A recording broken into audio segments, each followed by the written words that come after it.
بسم الله الرحمن الرحيم وبه نستعين. السلام عليكم ورحمة الله وبركاته. الحمد لله القادر المقتدر القدير، والصلاة والسلام على السيد البشير النذير وعلى آله وأصحابه ووارث آله أجمعين. وبعد، فأعوذ بالله من الشيطان الرجيم. بسم الله الرحمن الرحيم. ياسين والقرآن الحكيم إنك لمن المرسلين. صدق الله العظيم وصدق رسوله النبي الكريم الأمين، ونحن على ذلك من الشاهدين والشاكرين والحمد لله رب العالمين.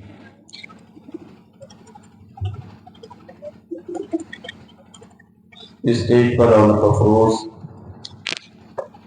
حفاظ اعظام، علماء اکرام، معزز سامعین و سامعات، آئیے انتہائی محبت، خلوص اور عقیدت کے ساتھ پیارے آقا جناب محمد مصطفیٰ صلی اللہ علیہ وسلم کی بارگاہ میں درود شریف کا نذرانہ پیش کریں. اللہم صلی وسلم وبارک علی سیدنا ومولانا محمد وعلی آل سیدنا ومولانا محمد وبارک وسلم. خیال میں جو رسالت معاب آتے ہیں، خیال میں جو رسالت معاب آتے ہیں، شعور و فکر کے آفاق جگمگاتے ہیں، اور درود پڑھ کے جو ہم نعت گنگناتے ہیں، درود پڑھ کے جو ہم نعت گنگناتے ہیں، فرشتے عرش سے لے کر سلام آتے ہیں، اور وہاں بھی رہتا ہے رشتہ رسول سے قائم، وہاں بھی رہتا ہے رشتہ رسول سے قائم، جہاں پہ خون کے رشتے بھی ٹوٹ جاتے.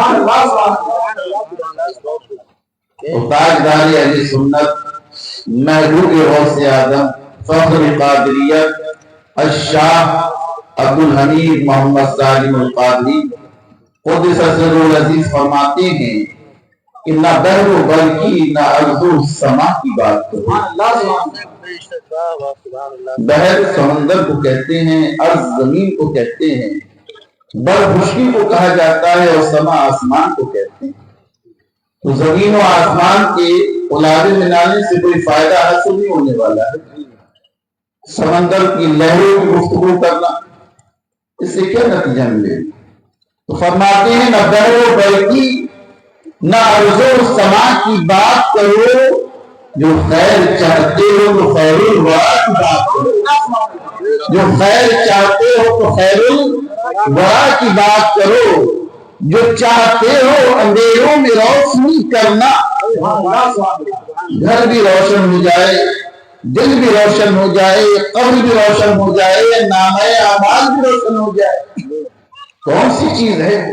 جو چاہتے ہو اندھیروں میں روشنی کرنا، میرے نبی کے رخ پر ضیاء کی بات کرو، میرے نبی کے رخ پر ضیاء کی بات کرو، اور عطا کی، حسن کی، اخلاق کی، عبادت کی، عطا کی، حسن کی، اخلاق کی، عبادت کی، ہر ایک شان کی، ہر ایک ادا کی بات کرو، ہر ایک شان کی، ہر ایک ادا کی بات کرو.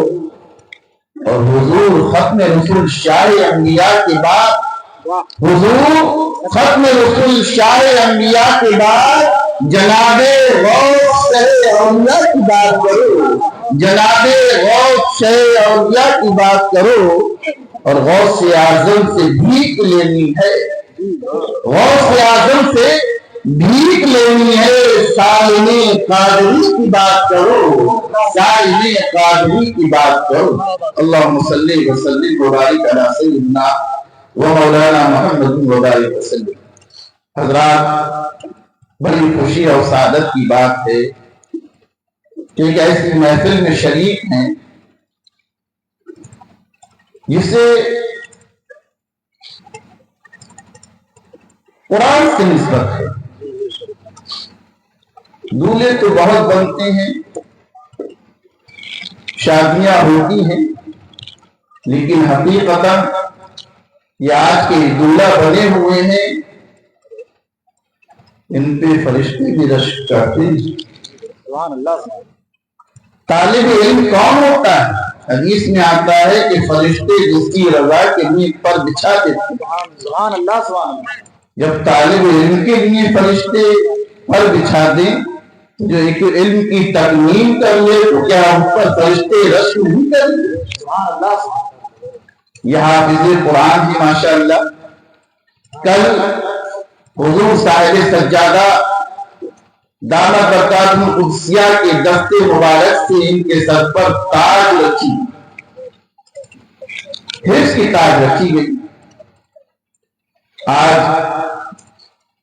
اس نعمت کا شکرانہ ادا کیا جا رہا ہے جو اللہ نے نعمت عطا فرمائی۔ یہ نعمت کوئی معمولی نعمت نہیں ہے۔ ابھی آپ نے مولانا فضل حق کی زبانی حافظ قرآن کی فضیلت میں احادیث اور آیات سنی۔ حقیقت یہ ہے کہ نبی کی بات کبھی جھوٹی نہیں ہوگی۔ آسمان شق ہو سکتا ہے، زمین پھٹ سکتی ہے، ستارے ٹوٹ سکتے ہیں، سورج کی روشنی مار پڑ سکتی ہے، چاند اپنی روشنی کھو سکتا ہے، دریا اپنا راستہ بدل سکتا ہے، لیکن جو بات نبی کی زبان سے نکل گئی خدا کی قسم وہ جھوٹی نہیں ہوتی۔ یہ حافظ قرآن کا مقام کسی اہل غیرے نے نہیں بتایا ہے، یہ کسی مفتی کا بیان کردہ نہیں، یہ کسی مولوی کا بیان کردہ نہیں، یہ کسی دنیا دار نے نہیں بتایا ہے، یہ کسی بادشاہ و وزیر نے نہیں بتایا ہے، یہ کسی حاکم نے نہیں بتایا ہے، بلکہ اس کی زبان سے ثابت ہوا ہے۔ تو جب زبان ہلتی ہے تو خدا کا کلام نازل ہوتا ہے۔ وما ينطق عن الهوى ان هو الا وحی یوحی۔ کہ نبی جب بولتے ہیں تو ان کی زبان سے خدا کلام کرتا ہے۔ زبان مصطفیٰ کی ہوتی ہے اور کلام رب کا ہوا ہوتا ہے۔ جب رب کسی کا مقام متعین کر دیتا ہے، جب رب کسی کا مقام بیان کر دیتا ہے تو دنیا جتنا بتانا چاہے خدا کی قسم بتا نہیں سکتی۔ اور حقیقت یہ ہے کہ اگر ایمان پہ خاتمہ ہو جائے، اگر ایمان پر خاتمہ ہو، ایمان پر خاتمہ تو سب کا ہونا، اور یہ قرآن پر عمل کرتے رہے، یہ حافظ باعمل رہے، تو میں یقین کے ساتھ کہتا ہوں کہ یہ اپنی بخشش تو کرائیں گے ہی، اور 10 لوگ وہ جن پر جہنم واجب ہو چکی ہے ان کے خاندان میں سے ان کا ہاتھ پکڑ کر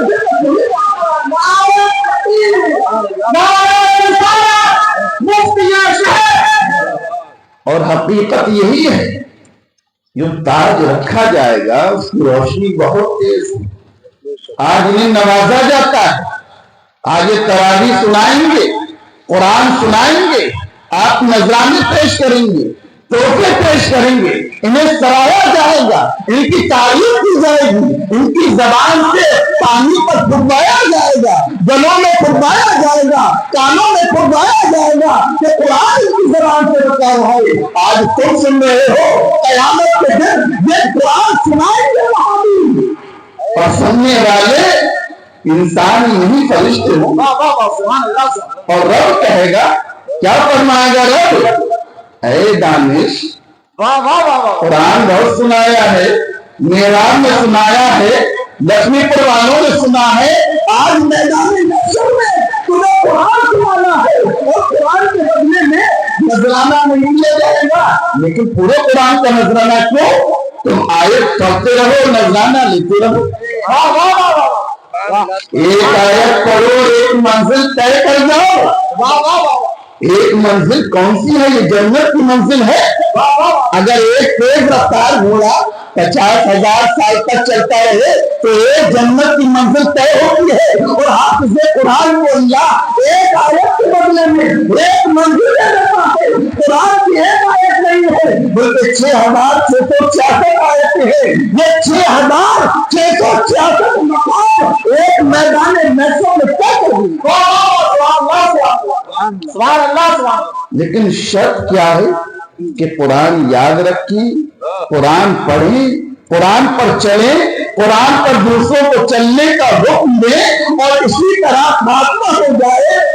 تو خدا کی قسم یہ اپنے لیے بھی بخشش کا سامان ہے, ماں باپ کے لیے بھی بخشش کا سامان ہے, بھائی بہنوں کے لیے بھی بخشش کا سامان ہے, اور خاندان والوں کے لیے بھی بخشش کا سامان.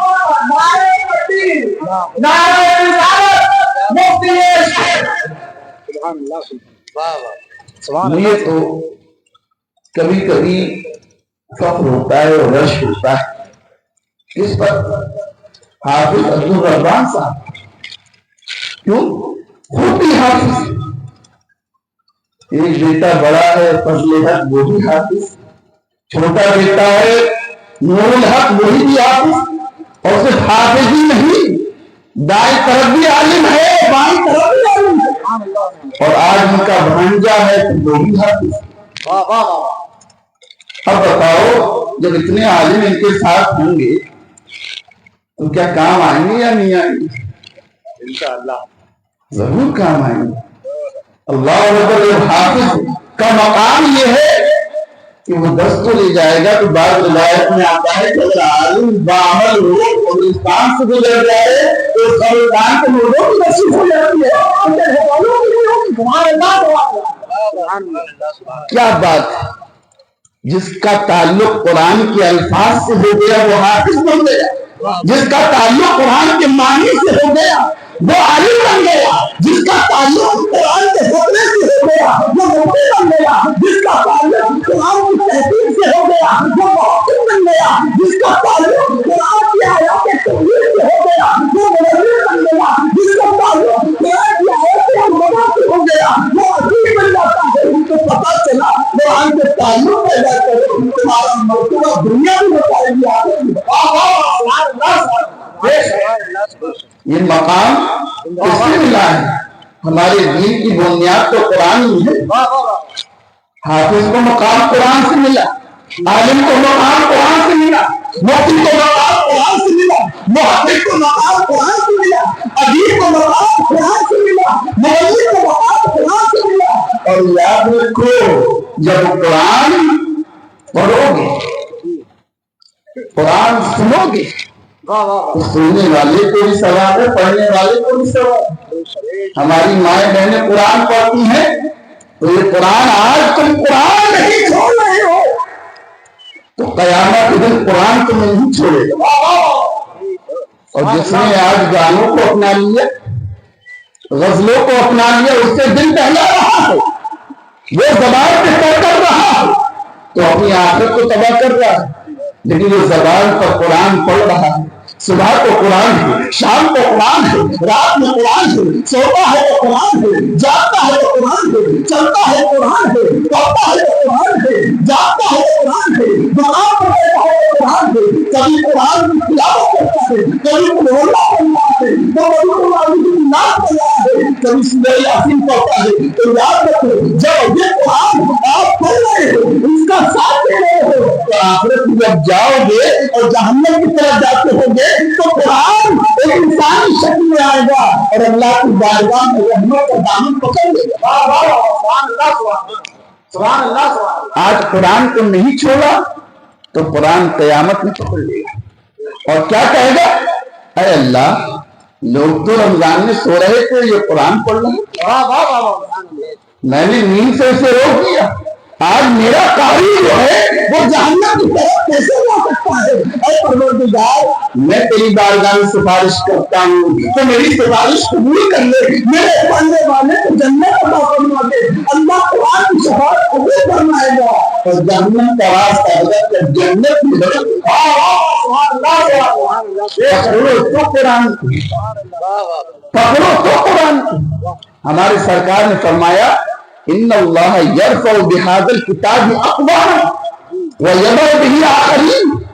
اس قرآن کے ذریعے اللہ بہت سے کو بلندی عطا فرمائے گا اور قرآن چھوڑنے والے کو پستی عطا کرے گا۔ یہ قرآن کی بلندی ہے۔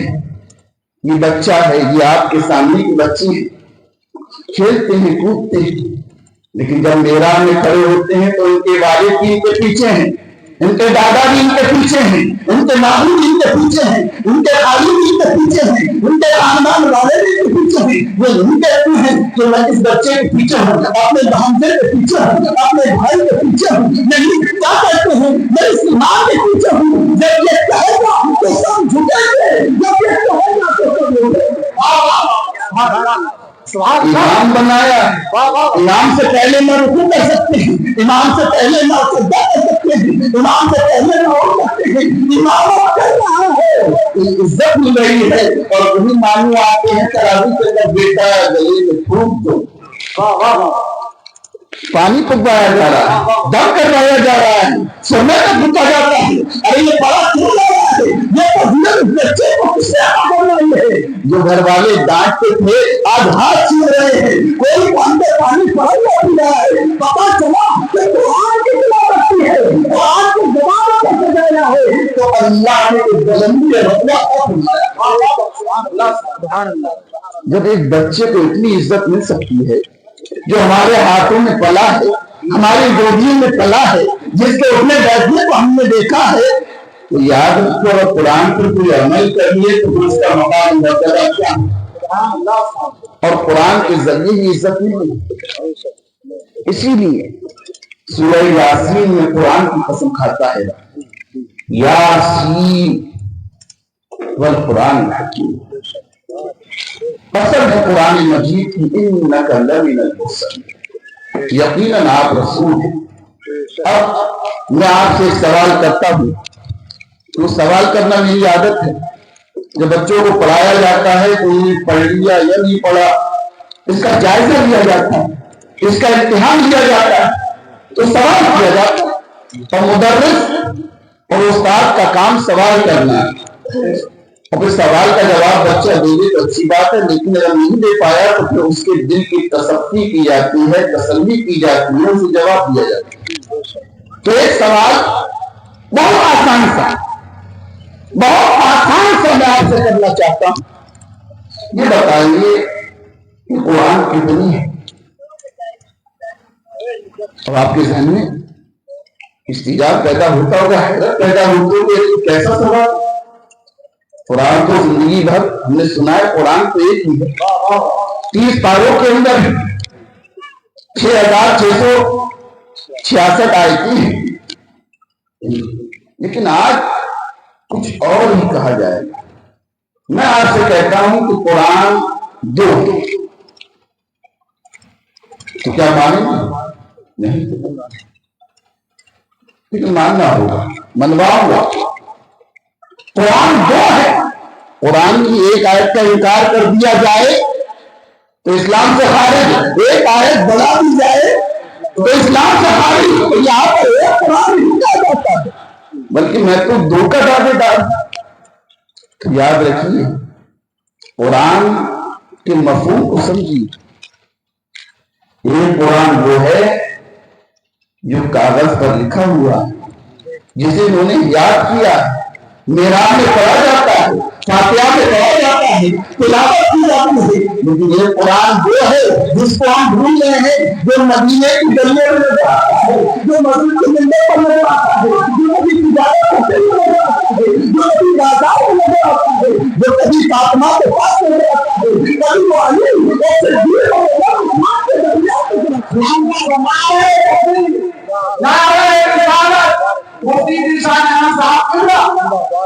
وہ بھی قرآن ہے، کیوں؟ کیونکہ قرآن میں جو دیکھو وہ نبی میں نظر آتا ہے، اور نبی میں جو دیکھو وہ قرآن میں نظر آتا ہے۔ قرآن نبی کی تفسیر ہے، نبی قرآن کی تفسیر ہے۔ جس چیز کو قرآن میں اچھا بتایا وہ محمد کی ذات میں نظر آتا ہے، اور جس چیز کو قرآن میں بتایا محمد کی ذات اس سے منظر نظر آتی ہے۔ ایک سائل آتا ہے حضرت عائشہ کے پاس، وہ کہتا ہے یا ام المومنین، یہ بتائیے کہ نبی کا اخلاق کیا ہے، نبی کا کردار کیا ہے؟ تو حضرت عائشہ رضی اللہ تعالی عنہا فرماتی ہیں الم تقرأ قرآن، کیا تم نے قرآن نہیں پڑھا؟ تم سے نبی کا اخلاق پوچھتے ہو، نبی کے صفات پوچھتے ہو، نبی کا کردار پوچھتے ہو، نبی کی گفتار پوچھتے ہو، نبی کا سننا پوچھتے ہو، نبی کا چلنا پوچھتے ہو، نبی کی تجارت پوچھتے ہو، نبی کا کردار پوچھتے ہو، کیا تم نے قرآن نہیں پڑھا ہے؟ کہنا سنتے ہو قرآن نبی کا اخلاق ہے، قرآن نبی کا اخلاق ہے، نبی قرآن کی تفسیر ہے۔ سبحان اللہ۔ اب قرآن پڑھنے کے لیے اور قرآن سمجھنے کے لیے بڑا وقت چاہیے تھا۔ قرآن کے انہوں نے الفاظ یاد کریں تو حافظ صاحب موجود ہیں، کوئی 3 سال میں یاد کر لیتا ہے، کوئی 4 سال میں یاد کرتا ہے، کوئی 5 سال میں یاد کرتا ہے، کوئی 2 سال میں یاد کر دیتا ہے، پھر ہمیشہ اسے یاد رکھنا پڑتا ہے۔ اب قرآن کا اگر معنی سمجھنا ہے تو پھر فضل حق صاحب ہیں، نور حق صاحب ہیں، یہ 8-9 سال مدرسہ قادریہ میں پڑھیں، پہلے عربی حاصل کریں، عربی زبان سیکھی، نحو سیکھا، صرف سیکھی، اس کے بعد یہ بلاغت سیکھتے ہیں، پھر تفسیر پڑھتے ہیں، قرآن سمجھنے کی کوشش کرتے ہیں، لیکن پھر بھی دعویٰ نہیں کیا جا سکتا کہ مکمل قرآن سمجھنا۔ اب اللہ کی مراد تو قرآن کے اندر، اب سب لوگ تو عالم بن نہیں سکتے، اور چلنا جو ہے سب کو سیرت پر، چلنا سب کو قرآن پر ہے۔ تو اب ہر آدمی مدرسے میں داخل ہو جائے، کوئی اپنے کاروبار کو چھوڑ دے، کوئی تجارت کو چھوڑ دے، کوئی کھیتی کسانی کو چھوڑ دے، تمام جملہ لوگ، یہ مقصود نہیں ہے۔ مقصود یہ ہے کہ بستی سے کچھ لوگ دین کے لیے وقف ہو جائیں، وہ دین سکھائیں، سیکھنے کے بعد گاؤں میں تبلیغ کریں، بستی میں تبلیغ کریں۔ جیسے کہ آپ نے اپنی بستی سے بھیجا ہے، یہ علم دین حاصل کر رہے ہیں، اللہ کا فرمان حاصل کر رہے ہیں، قرآن کی تفسیر حاصل کر رہے ہیں، یہ آپ کی تبلیغ کریں گے، لیکن قرآن پر چلنا ہے تو اس قرآن کو سمجھنے کے لیے وقت چاہیے، محنت چاہیے، مشقت چاہیے۔ لیکن عام انسان بھی قرآن کو سمجھنا چاہتا ہے تو پھر اگر وہ پڑھ نہیں سکتا عربی تو دیکھ تو سکتا ہے، عربی گرامر نہیں سمجھ سکتا تو اللہ اور رسول کی مراد کو سمجھ سکتا ہے، بینائی تو اس کے پاس ہے، وہ نبی کے چلنے کو دیکھے، نبی کے بیٹھنے کو دیکھے، نبی کے اٹھنے کو دیکھے، نبی کی گفتگو کو دیکھے، نبی کے بولنے کے انداز کو دیکھے، نبی کے سونے کے انداز کو دیکھے، نبی کے کھانے کے انداز کو دیکھے، نبی کی تجارت کو دیکھے، نبی بچوں کے درمیان کیسے ہیں، نبی بیوی کے درمیان کیسے ہیں، نبی کا تعلق دوستوں کے ساتھ کیسا ہے، نبی کا تعلق دوستوں کے ساتھ کیسا ہے، نبی کا تعلق طلاق کے ساتھ کیسا ہے، نبی کا تعلق دشمنوں کے ساتھ کیسا ہے، تو خدا کی قسم وہ قرآن کو سمجھنے دیتے ہیں، وہ قرآن کو سمجھنے ہیں، جو نبی قرآن ہے، قرآن نہیں۔ اسی لیے تو کہا گیا لقد کان لکم فی رسول اللہ اسوۃ حسنہ، کہ نبی کی سیرت میں تمہارے لیے پیروی کے بہترین نمونے۔ ارے نبی کو دیکھو گے، کیوں دیکھو گے؟ نبی کے چلنے کو دیکھو گے تو تمہیں چلنے کا طریقہ آ جائے گا، نبی کے کھانے کو دیکھو گے تمہیں کھانے کا طریقہ آ جائے گا، نبی کے بولنے کو دیکھو گے تو تمہیں بولنے کا طریقہ آ جائے گا، نبی کے تعلقات کو دیکھو گے تو تمہیں تعلقات نبھانے کا طریقہ آ جائے گا۔ اسی لیے تو کہا گیا ہے، قرآن نے یہ فرمایا ہم سے کہ میں نے تو انسان جن کو عبادت کے لیے پیدا کیا ہے، اور عبادت انسان 24 گھنٹے نہیں کر سکتا۔ کیا کوئی ہے 24 گھنٹے عبادت کرنا؟ ارے ضروریات ہیں، سونا بھی ہے، کھانا بھی ہے، تجارت بھی کرنا ہے، ایک تھوڑے سے وقت کے ساتھ ہم جو ہے عبادت کرتے ہیں، لیکن جب مقصود ہمارا عبادت کرنا ہے تو دوسرے کام کیوں کریں بھائی؟ یا قرآن ہمارے پیدا کرنے کا مقصد کیا بتاتا ہے کہ ہم نے انسان اور جن کو اس لیے پیدا کیا تاکہ ہماری عبادت کریں۔ بھائی مائک کا کام کیا ہے کہ آواز کو دور تک پہنچاتا ہے، اگر یہ کام نہ کرے تو پھر یہ بے فائدہ ہوگا نہیں ہوگا، اس کا کوئی مقصد ہے؟ نہیں نہیں ابھی میں آواز پہنچاؤں گا، 1 گھنٹے تک میں سوؤں گا، اب آواز نہیں پہنچا سکتا۔ ارے بھائی ایسا میں کب لائیں گے، ہمیں ضرورت ہے بولنے کی، وہ کہہ رہے میں آرام کروں گا۔ کرسی کہتی ہے جب بھی کرسی کے پاس آؤ تو وہ بیٹھنے کے لیے بنائی گئی ہے، 24 گھنٹے ابھی جب چاہو بیٹھو، لیکن اس نے کہا نہیں 8 گھنٹے سوؤں گی، 8 گھنٹے مت بیٹھو، ابھی میرے بیٹھنے کا وقت نہیں آیا، میں 16 گھنٹے بیٹھنے کے لیے ہوں اور 4 گھنٹے آرام کے لیے ہوں۔ تو آپ نے اب بیٹھنے کی ضرورت ہے اور کرسی منع کر رہی ہے تو اس کا مقصد بیکار ہو جائے گا۔ ہر چیز جس مقصد کے لیے بنائی گئی ہے وہ اس مقصد کو پورا کرے اور کوئی کام نہ کرے، یہی تو ہے۔ مائک آپ جب بھی لگائیے، لائٹ موجود ہے، ایمپلیفائر موجود ہے، وہ اپنا کام کرے گا، آواز پہنچائے گا۔ کرسی کے پاس آؤ گے وہ بیٹھنے کے لیے بنائی گئی ہے، ہر وقت موجود ہے، جب چاہیے رات میں چاہیے رات میں بیٹھیے، دن میں چاہیے دن میں بیٹھیے۔ جو چیز آپ بنا رہے ہیں وہ کائے کے لیے ہے؟ اسی کام کے لیے۔ لیکن جب ہمارے پیدا کرنے کا مقصد عبادت ہے تو ہونا تو یہ چاہیے کہ ہمیں ہر وقت عبادت کرنا چاہیے، ہر وقت تسبیح لینا چاہیے، ہر وقت سجدے کرنا چاہیے، لیکن یہ ممکن نہیں، کیونکہ سونا بھی انسان کے لیے، تجارت بھی کرنا، شادی بیاہ بھی کرنا، یہ تمام چیزیں انسان کی ضروریات ہیں۔ تو اللہ نے فرمایا اچھا سب چیز عبادت بن جائے تمہاری، ایسا بھی کوئی طریقہ ہے؟ بڑے توجہ کی چاہتا ہوں کہ سب چیز تمہاری عبادت بن جائے، سونا بھی عبادت بن جائے، جاگنا بھی عبادت بن جائے، چلنا بھی عبادت بن جائے، تجارت بھی عبادت بن جائے، کھیت میں کام کرنا بھی عبادت بن جائے، سائیکل کا پیچھے دوڑنا بھی عبادت بن جائے، سفر کرنا بھی عبادت بن جائے، یہ طریقہ ہے۔ تمام کام نبی کو نقش قدم پر کرتے رہو، یہ کہنے کی ضرورت نہیں ہے کہ میں تجارت کرنا ہوتا تو کہہ سکتے ہو کہ میں عبادت کرنا ہوتا۔ نعرہ تکبیر، نعرہ رسالت، مفتی شہر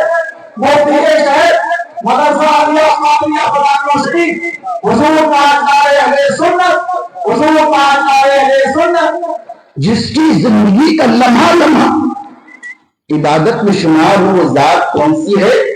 وہ ذات محمد مصطفیٰ کی ہے۔ قرآن کے بعد اب کوئی کتاب آنے والی نہیں، اور مصطفیٰ کے بعد کوئی رسول آنے والا نہیں، یہ آخری کتاب اور قیامت تک رہے گی، اور وہ آخری رسول ہیں جن کی حکومت، جن کی رسالت قیامت تک ہے، قیامت کے بعد بھی ہے۔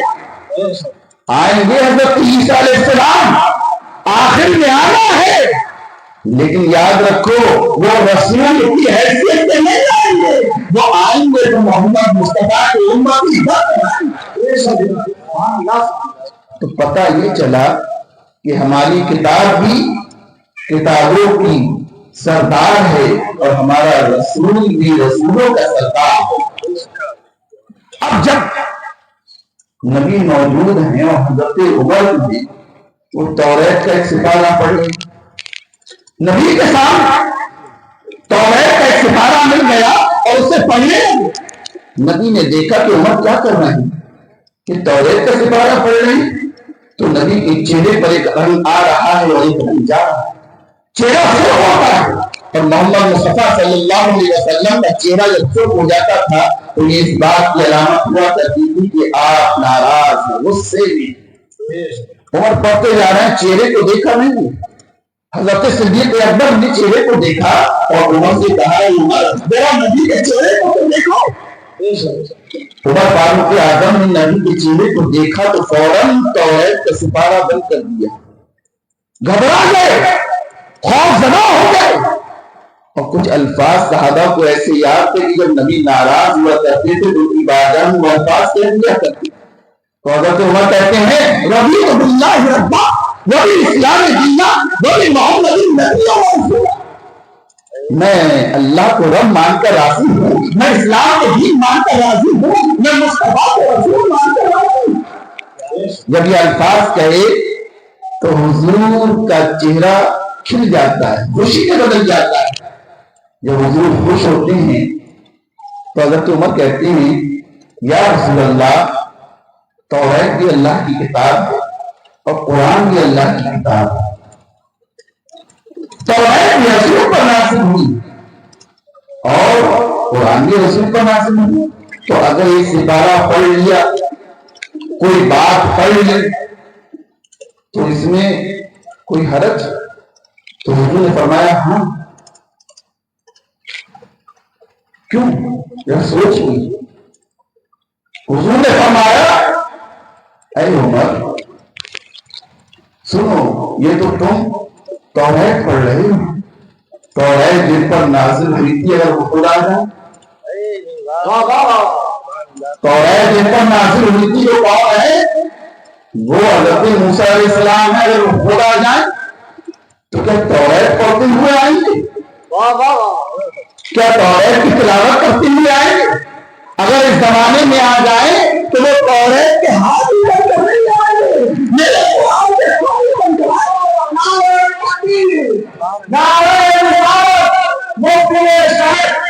پتا یہ چلا کہ موسیٰ علیہ السلام پر توریت نازل ہوئی, لیکن اب اگر وہ محمد مصطفیٰ کے زمانے میں جنگل ہو جائے تو اب نجات توریت پر نہیں ہے, اس کا حکم منسوخ ہو گیا ہے. اب نجات قرآن پر ہے تو توریت کے ہاتھ ہی پر نہیں آئیں گے, بلکہ زبان پر قرآن ہوگا, قرآن کے ہاتھ پر آئیں گے. جو چراغوں کی ضرورت اس وقت تک پڑا کرتی ہے جب تک سورج نہ نکلا ہو. ابھی سورج نہیں ہے, ہم نے پنکھوں روشن کر لی, ابھی سورج نہیں نکلا ہے, ہم نے لائٹیں جلائی, ابھی سورج نہیں نکلا ہے, ہم نے موم بتی جلائی, ابھی سورج نہیں نکلا ہے, تو ہم نے روشنی کے سامان مہیا کر لیے. لیکن اب جب سورج نکل آئے اور دن کی روشنی میں کوئی چراغ جلائے, کوئی بلب جلائے, تو کہتی بے وقوفے سے بند کر دے, اب تو سورج نکل گیا ہے, اب لائٹوں کی ضرورت نہیں ہے, ضرورت نہیں ہے, اور چراغوں کی ضرورت نہیں ہے. کب جاؤ اللہ نور, اب آسمان سے محمد کا نور چراغوں کو بجھا دیا جائے, اب توریت کو بند کر دیا جائے, اب انجیل کو بند کر دیا جائے, اب زبور کو بند کر دیا جائے, اب جو آگوں کو بند کر دیا جائے, اب جو نبیوں کو بند کر دیا جائے, کیونکہ آخری پیغمبر کا سورج طلوع ہو چکا ہے, قرآن روشن ہو چکا ہے, اب نجات ملے گی تو اب نجات کے لیے توریت کے وقت نہیں پڑے جائیں گے. اب مرتبہ مقام بیان کرنے کے لیے, اپنی زندگی سوارنے کے لیے ضرور کی مددگاری نہیں کی جائے گی, انجیل کے سپارے نہیں پڑے جائیں گے. کیوں؟ کیونکہ وہ رسولوں کے رسول ہے جن پر نازل ہو گئی. اگر وہ موسیٰ علیہ السلام آ جائے, وہ حضرت عیسیٰ آ جائے, وہ حضرت داؤد آ جائے, تو اپنی مصطفیٰ کو کہیے قرآن. یہ قرآن وہ کتاب ہے کہ حدیث میں آتا ہے اگر موسیٰ آ جائیں ابھی زندہ ہو تو ان کی نجات بھی قرآن میں ہے. کیوں؟ کیونکہ آقا کی کتاب ہے. یہ ہر حکم الہی بیان کر رہی ہے کہ منسوخ ہونے والا نہیں, اس نے تمام آقا کو منسوخ کر دیا, لیکن قرآن کے حکم کو منسوخ نہیں کیا جا سکتا. اور یاد رکھیے داؤد علیہ السلام جب قرآن بلکہ اپنی کتاب پڑھا کرتے تھے تو اس کی تاثیر کیا ہوتی تھی؟ بیان نہیں کیا جاتا ہے کہ پرندے ڈوب جایا کرتے, پانی ٹھہر جایا کرتا تھا, جانور سننے کے لیے رک جایا کرتے. کون پڑھ رہا ہے؟ اللہ کی کتاب پڑھی جا رہی ہے, زبور کی تلاوت کی جا رہی ہے, جانور سننے کے لیے آتے ہیں, پرندے سننے کے لیے آتے ہیں, پانی ٹھہر جاتا ہے. یہ تو زبور کا عالم ہے. لیکن جب قرآن پڑھا جاتا ہے تب کیا ہوتا ہے؟ قرآن پڑھا جائے تو خاموشی اختیار کرنی, قرآن کے وقت قرآن کی تلاوت کے وقت گفتگو مت کیجیے, دنیا کے کام بند کر دیجیے, سب چیزیں بند کر دیجیے, کیونکہ قرآن پڑھا جاتا ہے.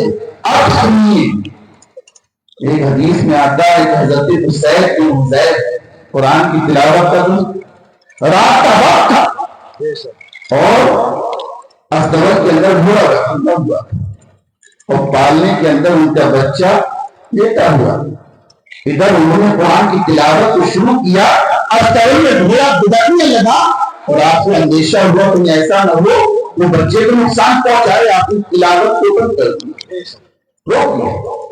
دیکھا تو گھوڑے کی گدرنا بند کر دیا، آپ پھر شروع کرتے ہیں تلاوت، گھوڑا پھر وہی کرتے ہیں بگڑنے لگتا ہے، آپ پھر بند کرتے ہیں، گھوڑا پھر رک جاتا ہے۔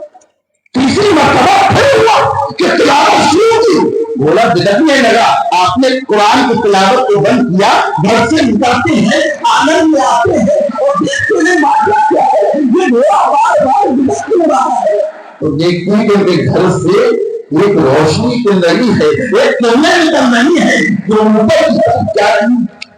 حیرت میں پڑ جاتے ہیں یہ معاملہ کیا، میرے گھر سے یہ کرنیں کیسی نکل رہی ہیں، یہ روشنی کیسے نکل رہی ہے۔ رات کا واقعہ تھا، آپ خاموش ہو گئے، صبح فجر کی نماز میں اللہ کے رسول کے پاس گئے اور کہتے ہیں یا رسول اللہ رات ایسا ایسا واقعہ ہوا، تلاوت کر رہا تھا تو گھوڑا بگڑ رہا تھا، باہر آ کے دیکھا تو سورج سے زیادہ روشنی، ان کی کرنوں سے زیادہ روشنی آسمان کی طرف جا رہی۔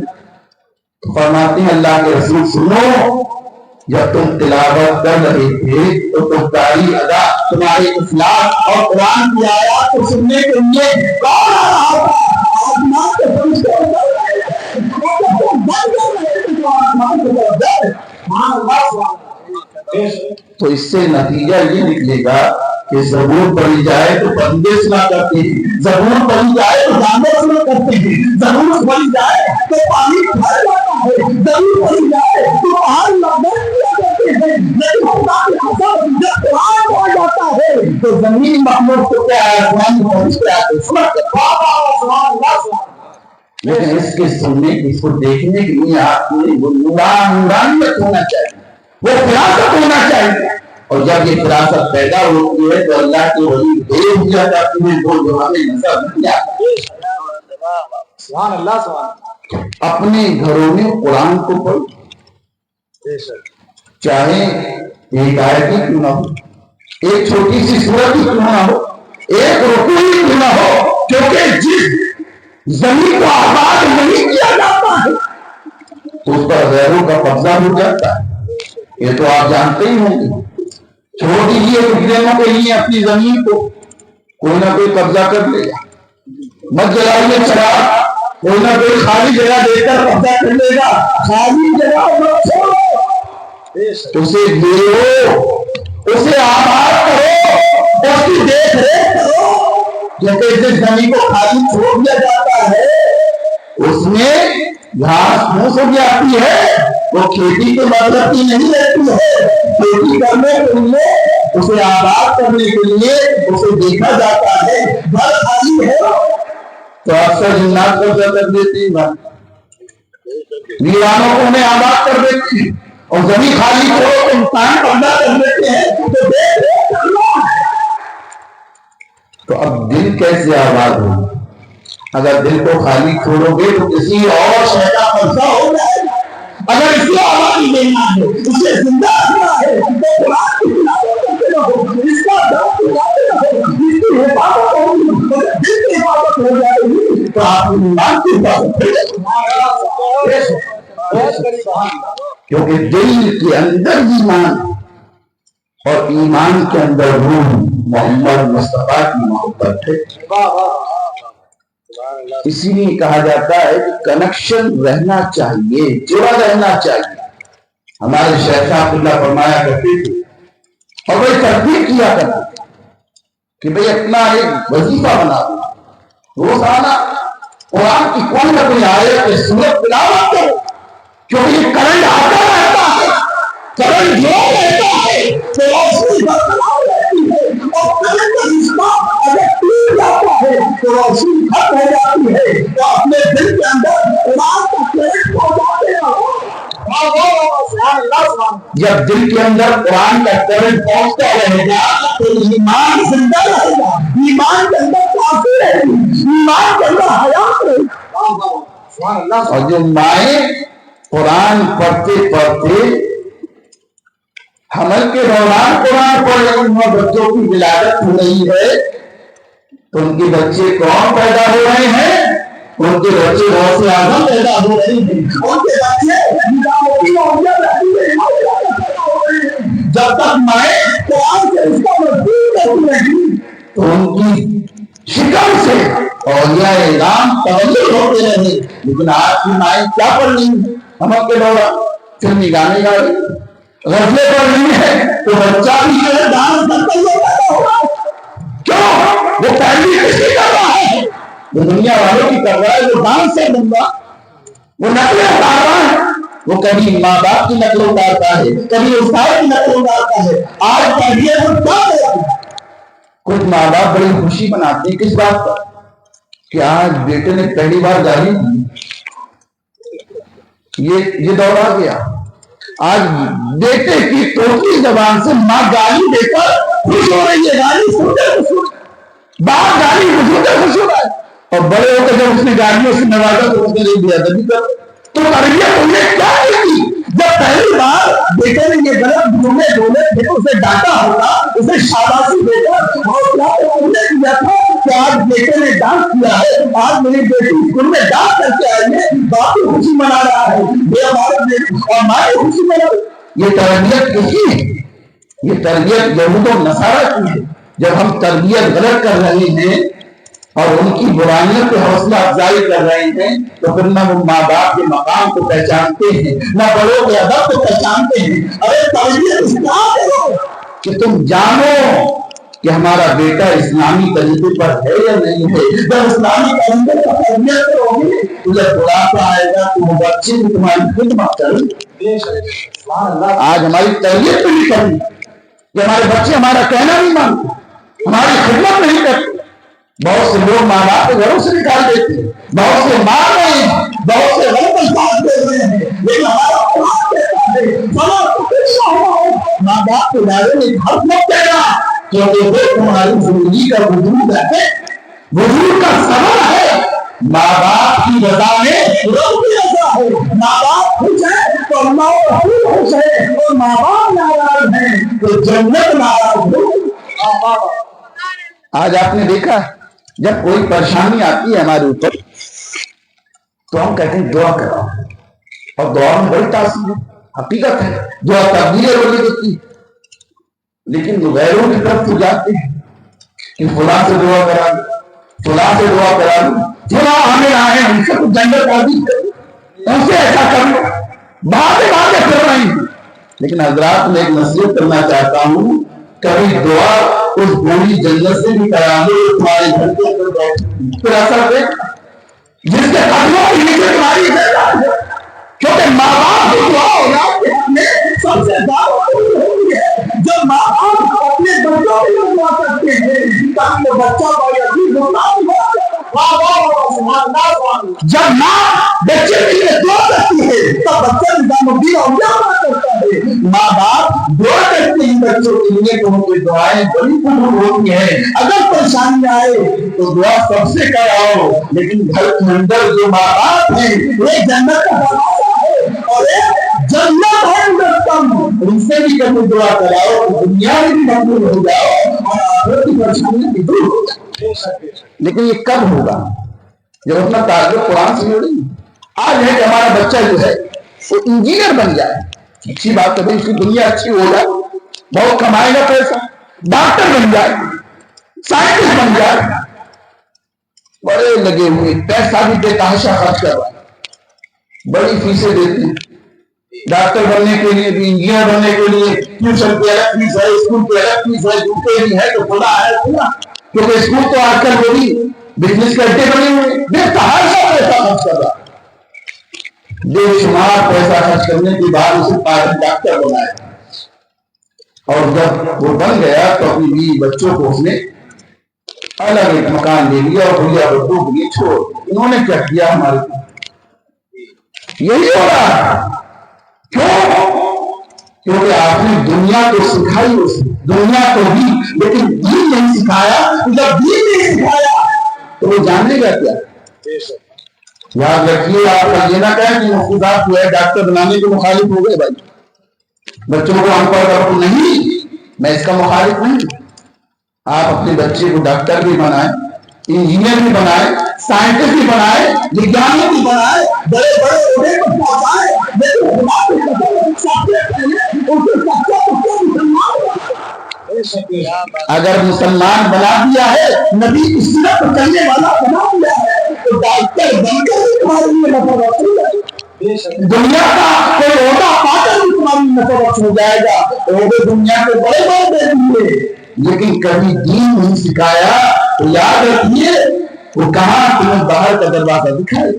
تو غلطی اس کی ہے اور غلطی ہماری ہے. ہماری تربیت صحیح نہیں ہوگی. جب تربیت صحیح نہیں ہوگی تو اسے پتا کیا چلے گا کہ اسلام میں ماں باپ بڑی خوشی ہوتی ہے. آج ہماری دینی تعلیم یاد رکھیے، آج جو دین نظر آ رہا ہے، جو اللہ رسول کو جان رہے ہیں، جو نمازیں پڑھ رہے ہیں، روزہ رکھ رہے ہیں، زکات دیتے ہیں، قربانی کرتے ہیں، حج کرتے ہیں، آپ غور کیجیے گا یہ تمام دین کس کی ہے. آج اگر یہ دین نظر آ رہا ہے تو یقین کیجیے مدرسوں سے ہی نظر آ رہا ہے اور انہی پر نظر ہے. یا اسلامی خون تیار ہوتا ہے، اسلامی خون تیار ہوتا ہے، اور جب خون تیار ہو کر جسم کے اندر گردش کرتا ہے تو انسان زندہ رہتا ہے. تو اسلام میں زندہ ہے تو اس کا خون مدرسے تیار ہوتا ہے، اور یہی مدرسے ایمان پیدا کرتے ہیں، یہی مدرسے معافی پیدا کرتے ہیں، یہی مدرسے معافی پیدا کرتے ہیں، یہی مدرسے کیا پیدا کرتے ہیں، انسان بناتے ہیں آدمی. اور آج ہم انہی مدرسوں کی طرف سے غفلت قابل مبارکباد ہے حافظ الرحمان صاحب یہ امت دونوں بیٹوں کو اللہ اور اس کے رسول اور دین کے لیے وقت دیا، یہ حافظ بھی بنا دیا ہے. اور آپ لوگ مبارکباد ہیں جو اپنے بیٹوں کو حافظ بناتے ہیں، اپنے بھتیجوں کو حافظ بناتے ہیں، اپنے بھانجوں کو حافظ بناتے ہیں اور دین کا علم سکھاتے ہیں. یہی کل تمہاری باشد کا ذریعہ ہے. کل آپ کی قبر پر کوئی آئے گا، آپ کا بیٹا، اسے بڑے افسوس کی بات ہوگی بیٹا موجود ہے، باپ کا جنازہ رکھا ہوا ہے، لیکن وہ الگ کھڑا ہوا ہے، نماز جنازہ نہیں آتی.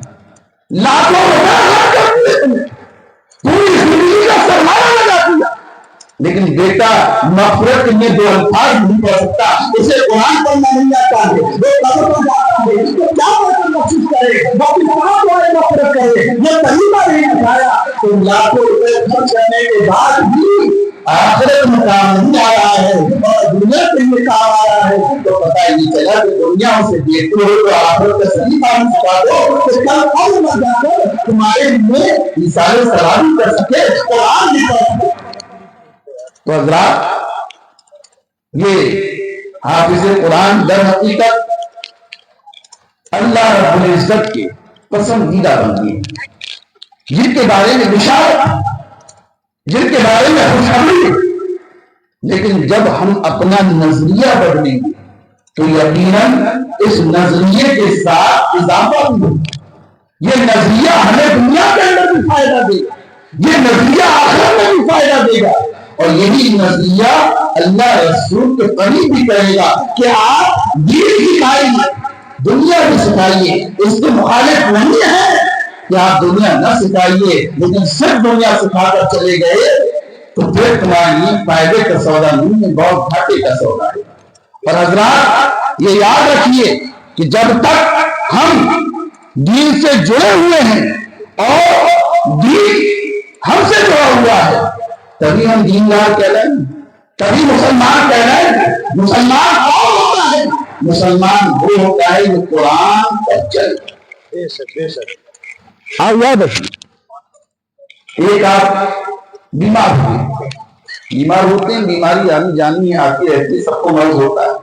آپ بیمار ہوئے، ڈاکٹر نے جو ہے دوائی دی، دوائی دینے کے بعد کیا ہوا، آپ نے اس دوا کا ایک بوسہ لیا، بڑے پیار سے اور ادب سے اسے چوما اور اس پر عطر لگایا، اور اس کے بعد آپ نے تاک کے اوپر رکھ دیا. صبح شام سے دیکھ رہے کیا صحت مل جائے گی؟ کیا دوا کے ساتھ آپ یہی کرتے ہیں؟ اور کوئی مریض اگر دوا کے ساتھ یہی کرے گا، ایک بوسہ دے گا، لگائے گا، سر پہ رکھے گا اور اوپر رکھ دے گا اور روزانہ صبح دیکھے گا تو آپ کیا کہیں گے؟ اسے بے وقوف پڑے، دوا ہے کھاؤ تبھی تو شفا ملے گی۔ ارے بوسہ دے رہے ہو کرو، تمہارا ادب ہے کام ہے، لیکن فقط دوا بوسے کے لیے نہیں ہے، چومنے کے لیے نہیں ہے، ٹکنے کے لیے نہیں ہے، رکھنے کے لیے نہیں ہے، پہلے کھانے کے لیے ہے۔ اور کھانے کے ساتھ پھر آپ پرہیز بھی کریں تبھی تو فائدہ ملے گا۔ آج ہم نے معاملہ قرآن کے ساتھ یہی کر دیا۔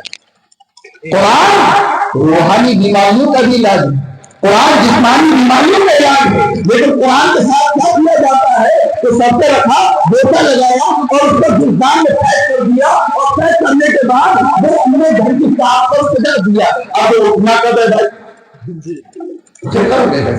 اور بہت سے لوگ اٹھا کر پڑھ بھی لیتی ہیں تو پھر اس سے پرہیز نہیں کرتے بھائی۔ تو اب اس پر چلنا بھی ہے اور پرہیز بھی کرنا ہے۔ ہمیں پرہیز کس سے کرنا ہے؟ ہمیں پرہیز جھوٹ سے کرنا ہے، ہمیں پرہیز کس سے کرنا ہے؟ ریبہ سے کرنا ہے، ہمیں پرہیز کس سے کرنا ہے؟ جھوٹ سے کرنا ہے، سطے سے کرنا ہے، شراب سے کرنا ہے، چوری سے کرنا ہے۔ جب یہ پرہیز کر لو گے اور قرآن کی تلاوت کرو گے تبھی تو ہم اس کو سننے کے لیے آئے۔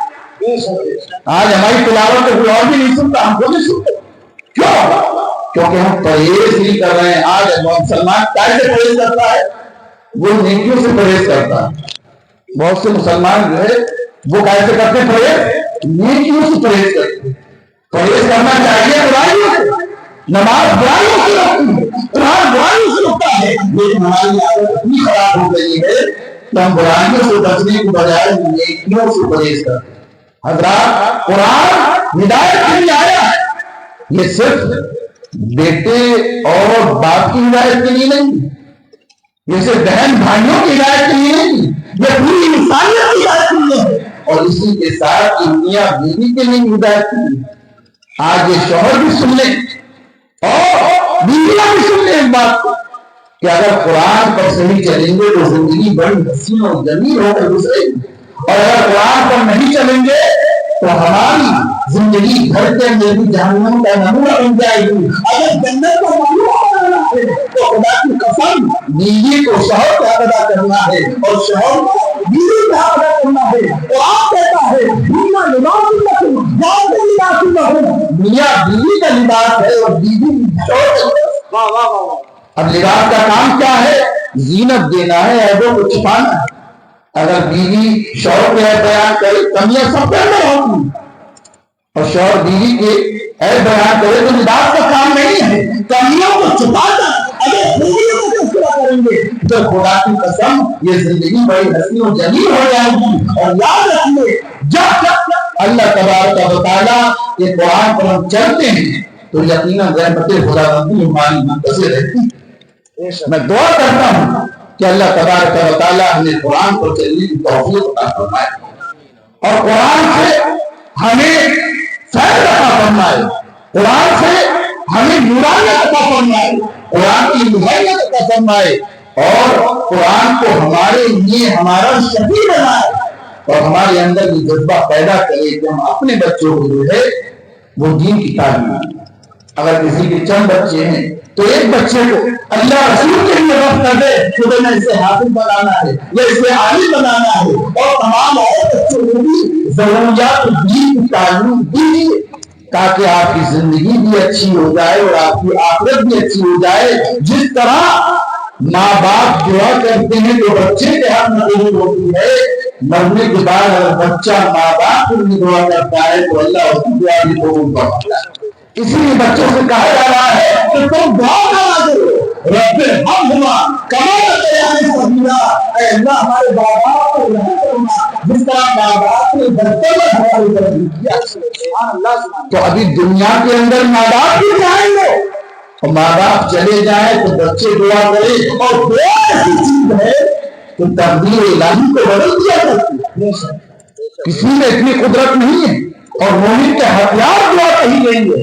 آپ دعا کیجئے اس انتصاری کے ساتھ، خلوص کے ساتھ، اللہ کی طرف رغبت کے ساتھ ترغیب کیجئے۔ جتنے مخالفین ہیں ان کو سوچتے رہیں، دشمن تقدیر کرتے رہیں، دشمنان اسلام تمہیں مٹانے کی کوشش کرتے رہے، لیکن اللہ کو لو لگاتا ہے جب مومن بندہ دعا کرتا ہے تو اللہ جو ہے مومنین کو غلط کیا کرتا ہے۔ تو اللہ تبارک و تعالی ہماری ماں بہنوں کو اسلامی طرز عمل پر زندگی گزارنے کی توفیق عطا فرمائے، ہمارے بھائیوں کو اسلامی طرز پر زندگی گزارنے کی توفیق عطا فرمائے، اور اللہ تبارک و تعالی ان حافظین کی حفاظت فرمائے، ان کے حفظ سے انہیں بھی فائدہ پہنچائے، دنیا کو بھی فائدہ پہنچائے۔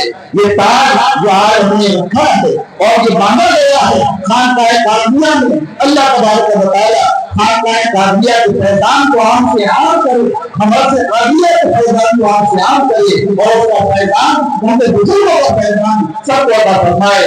آمین دعوانا الحمدللہ رب العالمین۔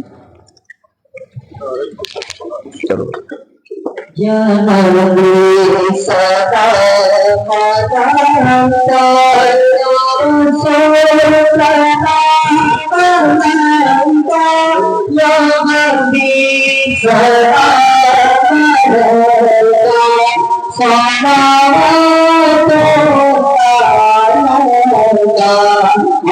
اللہ تشریف لانا وقت بھی کتنا سہارا جگمگا اٹھا سہارا گاتی ترانہ یا حبیبی یا رسول اللہ یا نبی صدا ملائکہ یا رسول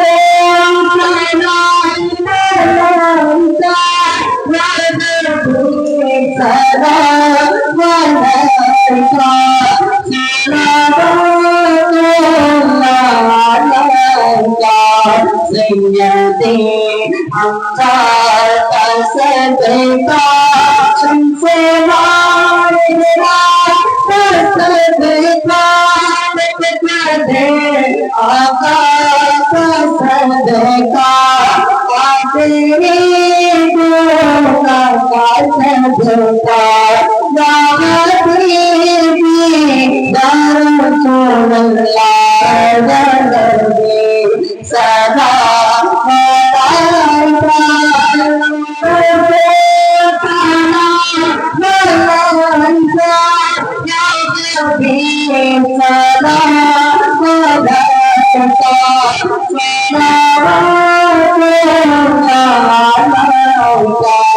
حضرت سارے نل کا صدقہ واسطے فاطمہ کا صدقہ حضرت عاصم کا صدقہ دین گرامی کا صدقہ یا حبیبی یا رسول اللہ یا نبی صدا ملائکہ یا رسول ملائکہ یا نبی صدا ملائکہ یا رسول